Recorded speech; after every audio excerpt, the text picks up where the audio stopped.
A veces, un solo objeto, uno solo, tiene el poder de contarnos la historia de un mundo entero. Hoy vamos a sumergirnos en una de esas piezas, una espada de bronce que fue forjada en un momento, pero ¿qué momento?, de la historia europea. Un verdadero punto de inflexión entre dos eras. Esta es la espada tipo Mindelheim. Y ojo, no es solamente un arma, es una obra de arte, considerada la cima, la culminación de la metalurgia de la Edad del Bronce.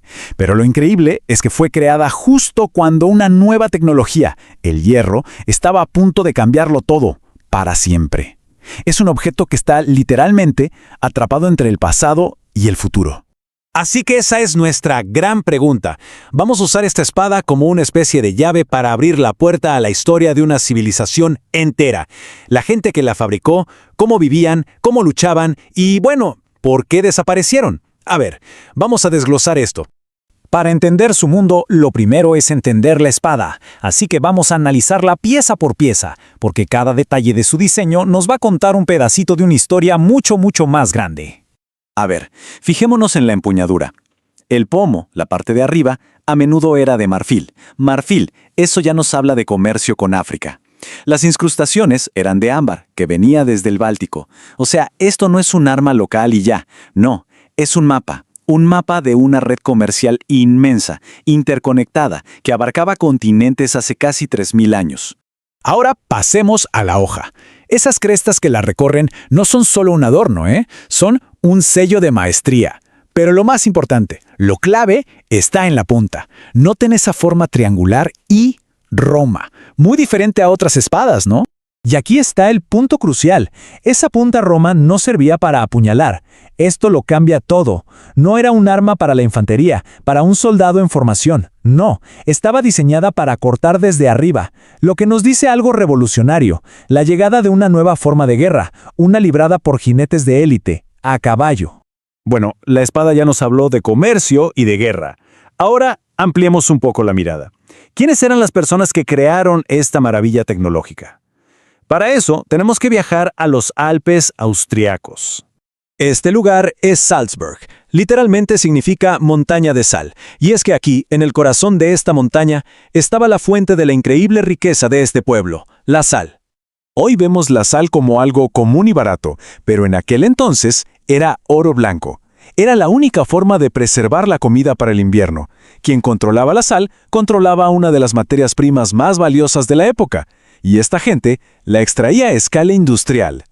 Y fue justo aquí, en el siglo XIX, que el director de la mina, un tal George Ramsauer, se topó con un cementerio gigantesco. Se excavaron casi 2000 tumbas, revelando una cultura tan rica, tan particular, que le dio su nombre a todo un periodo de la Edad del Hierro en Europa, la cultura de Hallstatt. Y lo que nos cuentan estas tumbas es fascinante. Nos abren una ventana directa a la sociedad de Hallstatt, que era bastante compleja, un mundo de príncipes guerreros. Los arqueólogos ven una evolución muy clara en sus costumbres. Al principio, seguían con la tradición de incinerar a sus muertos, pero poco a poco empiezan a aparecer el hierro y objetos de lujo importados. Y finalmente, la élite empieza a construir unos túmulos funerarios enormes, donde se hacían enterrar con sus posesiones más valiosas. Y esto de aquí ilustra perfectamente cómo se reconstruye el pasado. A la izquierda, una acuarela original de Ramsauer de la tumba 260, y a la derecha, la espada real que encontró ahí, una de las primeras con hoja de hierro. Es como si estuviéramos espiando por encima del hombro de un arqueólogo del siglo XIX. Los entierros más tardíos, los entierros en carro, eran de un lujo increíble. Imagínense, que los entierren con un carro de 4 ruedas, un caldero de bronce gigante lleno de hidromiel, zapatos bordados en oro y vasijas importadas de Grecia.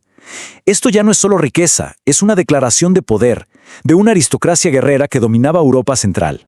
Pero la historia, claro, siempre tiene sus misterios. Ahora vamos a comparar la espada de élite de Mindelheim con su contemporánea más común. Y esto nos presenta un enigma arqueológico de lo más interesante. A ver, en el mismo periodo existían dos tipos principales de espadas, la Mindelheim y la Gundlingen. La Mindelheim, como ya vimos, era larga, decorada y rara. La Gundlingen, en cambio, era más corta, más simple y mucho más común. Pero lo más curioso de todo es dónde se ha encontrado cada una. Esa es la gran pregunta. ¿Por qué? Las espadas Mindelheim, las elegantes, se encuentran sobre todo en las rutas comerciales del norte, hacia el Báltico, y las más sencillas, las Gunlingen, aparecen de forma abrumadora hacia el oeste, llegando hasta las Islas Británicas e Irlanda. Aquí hay dos grandes teorías. La primera habla de una migración. Los jinetes de élite, con sus espadas de lujo, se expandieron al norte, mientras que sus soldados de infantería se fueron moviendo hacia el oeste. La otra teoría propone una estrategia de mercado, que los herreros de Hallstatt eran comerciantes muy astutos que fabricaban dos modelos diferentes para satisfacer los gustos de sus clientes. La verdad, la historia casi nunca tiene una sola respuesta. Entonces, ¿qué podemos concluir sobre este pueblo tan fascinante? ¿Cuál fue su destino final y qué nos dejaron? Todos esos cambios tan rápidos en la sociedad de Hallstatt, la caballería, los carros, no salieron de la nada. Muchos expertos creen que fueron el resultado del contacto con los pueblos jinetes del este, como los tracios y merios, que trajeron nuevas tecnologías y tácticas militares a Europa Central. Y esta cita resume el debate a la perfección. Fue un simple intercambio de ideas, con los líderes locales de Hallstatt adoptando nuevas costumbres, o más bien una nueva élite guerrera del este llegó y tomó el control de la mina de sal, convirtiéndose en los nuevos gerentes del negocio.